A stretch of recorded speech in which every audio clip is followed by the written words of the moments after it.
નમસ્કાર, આપ જોઈ રહ્યા છો યુટીસી ન્યૂઝ. માં શક્તિની આરાધનાનું પર્વ એટલે નવરાત્રિ.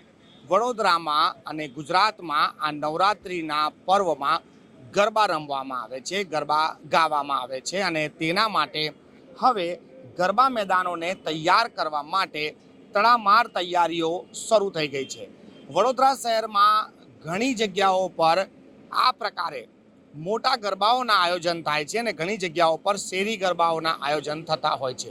વડોદરાના પશ્ચિમ વિસ્તાર એટલે કે અટલાદરામાં જય ભવાની ગ્રુપ દ્વારા ગુણિયલ ગરબાનું આયોજન આ જગ્યાએ થવાનું છે અને તેના માટે આ જે સુંદર મેદાન છે ગરબા ખેલૈયાઓ માટે તે હવે બનાવવાની શરૂઆત થઈ ગઈ છે.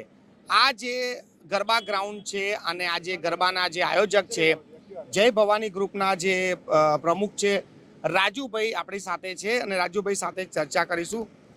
રાજુભાઈ, આ ગરબાનું મેદાન હવે તૈયાર થઈ રહ્યું છે, શું કહેશો? જય ભવાની ગ્રુપ છેલ્લા 15 વર્ષથી વિસ્તારમાં સેવાકીય કાર્યો માટે પણ હંમેશા પબ્લિક વચ્ચે રહ્યું છે. જ્યારે બેન દીકરીની વાત હોય તો ચોક્કસપણે એવું માનવામાં આવે કે અમે પોતે ગ્રુપના પણ જેટલા લોકો છે બધાની એક લાગણી હોય કે વિસ્તારની દીકરીઓ અમારી વચ્ચે જ્યારે સેફ રહેતી હોય અને એક સારું વાતાવરણ. આજનો જે માહોલ છે એ બધું જોતા દરેક મા બાપની એક ચિંતા હોય કે ભાઈ દીકરી મારી જશે, ક્યારે આવશે, શું કરશે. આ બધું જ વાતાવરણ એક હળવું બનાવવા માટેનો એક પ્રયત્ન છે. 10 વર્ષ 12 વર્ષ પહેલાં પણ આ જ પ્રયત્ન અમારી દીકરીઓને જોઈને કરેલો. દીકરીઓ અમારી જ્યારે મોટી થઈ ગઈ, આજે નાની દીકરીઓ કેટલી પણ બધી હશે, જે લોકોના મનોરથ પૂરા કરવા અને માતાજીની આરાધના કરવાના જે એ લોકોના પણ સપના હોય એ સંપૂર્ણપણે ખર્ચાળ જે મોટા આયોજન છે એની બરાબરીમાં અમે એક નોમિનલ ફી સાથે એમના ફોર્મ ભરાવી અને કેવું સારું વાતાવરણ આપી શકીએ એવો જ એક ચોક્કસ પ્રયત્ન છે. એમાં ટીમના બધા જ લોકો લાગેલા છે અને સંપૂર્ણપણે કહું તો છેલ્લા 10-12 દિવસથી તમે જોઈ રહ્યા છો જે માહોલ, જે વાતાવરણ એ બનાવવાનો પ્રયત્ન કર્યો છે. આજના દિવસે પણ ઘણું બધું મોટો એક ટીમ લાગી છે. વાહનો સાથે માટીના ડમ્પરથી લઈ બધી જ વ્યવસ્થા પૂરી કરવા જઈ રહ્યા છે. આગામી દિવસોમાં હજુ પણ જેટલું પણ બાકી કામ હશે, હજુ 10 દિવસની ગણતરી છે, એ મુજબ ચાલુ જ રહેશે અને સારામાં સારી વ્યવસ્થા થાય એવો પ્રયત્ન કરીશું. રાજુભાઈ, આજે ગરબા મેદાન છે, આ જગ્યા પર પ્રથમ વખત થઈ રહ્યું છે, તો આજે ગરબા મેદાનની જે તૈયારીમાં કેટલો સમય જઈ રહ્યો છે અને શું શું તૈયારીઓ છે? મેં કીધું એમ કે 15 દિવસ પહેલાં એક શરૂઆત કરી અને વચ્ચે ગયા અઠવાડિયે અમે એક માતાજીના ઉપાસક છે એમના હાથે પૂજા વિધિ કરાવડાવી. ત્યાર પછીથી અમને ખૂબ જ સારું વાતાવરણ મળ્યું. પૂજન વિધિ બાદ કહું તો એકદમ સરળતા થઈ ગઈ અને મેદાનમાં પણ એક જોમ જુસ્સો લોકોમાં આવી ગયો અને વિસ્તારના લોકો પણ ખૂબ જ મોટા પ્રમાણમાં જોડાવતા જાય છે. પાદરા સુધીનો જે વિસ્તાર કહેવાય કે વડોદરા પાદરાને જોડતો આ મેઇન રોડ, એની પણ દરેક સોસાયટીઓ અને મનોજભાઈ એવું કહેવામાં આવે કે જ્યારે નવો વિસ્તાર વિકસિત થઈ રહ્યો હોય ને ત્યારે લોકોને જોડવા ને એનાથી મોટું કોઈ પુણ્યનું કામ ના હોય. એટલે જ્યારે સનાતન ધર્મની મોટી બધી વાતો કરતા હોય આપણે બધા, તો આપણો એક ધર્મ ઉજાગર કરવાનું પણ એક મોટું કાર્ય છે આ, કે લોકોને ભેગા કરો, લોકોને એકત્રિત કરો, લોકોને જોડો અને સાથે સાથે આપણી બેન દીકરીઓ પણ એક સારું વાતાવરણ મેળવે અને ખૂબ સારી વ્યવસ્થા જે પણ કચાશ ગયા વર્ષે કદાચ આટલા વર્ષોથી કરતા આવ્યા અને જોવામાં આવી હશે એ બધી પૂર્તતા કરવાની પૂરી સગવડ અમે બેન દીકરી સાથે વચ્ચે આપીશું એવું એક ચોક્કસ નેમ સાથે અમે આ આયોજન કર્યું છે. રાજુભાઈ, દર વખતે વડોદરા શહેરમાં ઘણા બધા ગરબાના આયોજન થતા હોય છે અને બીજા અન્ય સેવા કાર્ય પણ થાય છે. તમે પણ બીજી સેવાઓ બી કરો છો.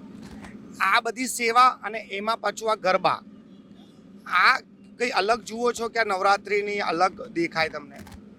મનોજભાઈ, હું તો કહું ને કે અમે 15 વર્ષ પહેલાં જ્યારે પાયો નાખ્યો ને ત્યારે કદાચ કલ્પના પણ નથી કે આટલું મોટું વિકરાળ રૂપ અને આટલું મોટું વિરાટ સ્વરૂપ લોકો અમને સહકાર આપશે ને બનશે.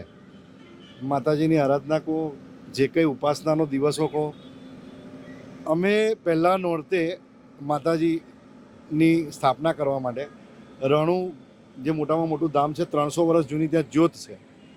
250-300 વર્ષ જૂની જ્યોત હોય એ જ્યોતને અમે ત્યાંથી લાવી અને અમારા મેદાનમાં માતાજીનું સ્થાપન કરતા હોય છે અને એ સ્થાપન થકી કેટલાય લોકોના મનોરથ પૂરા થતા હોય છે. અને જ્યારે બ્રાહ્મણોની ટીમ દ્વારા રોજે રોજ ચંડીપાઠનું પણ આયોજન અને માતાજીની એક આરાધનાનું જે કહીએ ને કે રોજે રોજ અલગ પ્રકારે અમે જ્યારે માતાજીના અનુભવ જોતા હોય, તમે જોયું હોત તો કદાચ 15 દિવસ પહેલાં અહીંયા કોઈને ઊભું રહેવું પણ ના ગમે એવું હતું.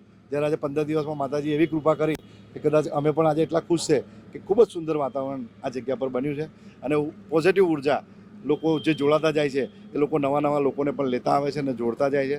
આજના દિવસે કહું તો 1000થી 1200 જેટલા ખેલૈયાઓના રજિસ્ટ્રેશન થઈ ગયા છે અને લગભગ 3000થી વધારે ફોર્મ અહીંયાથી ડિસ્ટ્રીબ્યુટર જગ્યા પરથી થયા છે, જે આગામી દિવસોમાં ભરવામાં આવશે. દાદા શું કહેશો રાજુભાઈ જે આ તૈયારી દર વખતે આયોજન કરે છે, તમે બી એમના ટીમના સભ્ય છો, આ ગરબાને લઈને શું કહેશો? રાજુભાઈ ઠક્કર છેલ્લા 15 વર્ષથી એમનો એક મુખ્ય ધ્યેય રહેલો છે કે અટલાદરા વિસ્તારની જે દીકરીઓ છે એ દીકરીઓને ધ્યાનમાં લઈને મારી દીકરી મારે આંગણે મારી સામે જ એ ગરબે ઘૂમતી હોય અને એ સારી રીતે અને એના પરિવારને સેફટીની રીતે મા બાપની સામે હોય એવો એમનો ઉદ્દેશ છે. સાથે સાથે આ ગ્રાઉન્ડમાં મેં બીજી વાર ગરબા કરી રહ્યા છે. વચ્ચે 2 વર્ષ અમે બીજી જગ્યાએ ગરબા કર્યા હતા, પણ અમે આ ગ્રાઉન્ડની અંદર જોઈએ છે કે 5000 ખેલૈયાઓ શાંતિથી મન મૂકીને કે આ મારું જ ગ્રાઉન્ડ છે, આ મારું જ મેદાન છે અને આ મારું જ ઘર છે એ રીતે માના ચાચર ચોકમાં 9 દિવસ માની ભક્તિની આરાધના કરે છે. જ્યારે આ 3જી તારીખથી 11 તારીખ સુધી આ નવરાત્રિનું જ્યારે આયોજન થઈ રહ્યું છે ત્યારે અમારા ગ્રુપ દ્વારા 1લી તારીખે બિફોર નવરાત્રિનું આયોજન કર્યું છે. એના મુખ્ય ગાયક છે હરેશભાઈ મિસ્ત્રી અને સાથે સીમા પટેલ છે. અને આજે પણ આ ગ્રાઉન્ડ ઉપર એક સુંદરકાંડનું આયોજન છે સાંજે 8:30 વાગે. મારું એટલું જ કહેવું કે રાજુભાઈ આ વિસ્તારની અંદર બધાને એક સાથે જોડીને સંપ ત્યાં જંપ એક સાથે અનેક આ સૂત્ર સાથે જ્યારે ચાલી રહ્યા છે અને મા ભવાની એમને ઉત્તરોત્તર શક્તિ આપે અને તેઓ પ્રગતિ કરે એવું અમારા ગ્રુપનું એક આહ્વાન છે, નિયમ છે, ધ્યેય છે. આપ જોઈ રહ્યા છો કે જે રીતે જ્યાં પણ આપણે ગરબાઓના આયોજન થતા હોય છે ત્યાં બીજા શહેરોની વાત કરીએ તો ત્યાં ક્યાંક ને ક્યાંક આધુનિકતા આવી ગઈ છે, ફિલ્મી ગીતો આવી ગયા છે અને ગરબાને એક ઇવેન્ટ બનાવી દીધી છે. પરંતુ વડોદરામાં આજે પણ ધાર્મિક રીતે પારંપરિક રીતે માતાજીની આરાધના ગરબા રમીને થાય છે અને એવી જ તૈયારી આ મેદાન પર પણ થઈ રહી છે. કેમેરામેન પ્રદીપ ચોબે સાથે મનોજ શર્મા, UTC ન્યૂઝ, વડોદરા.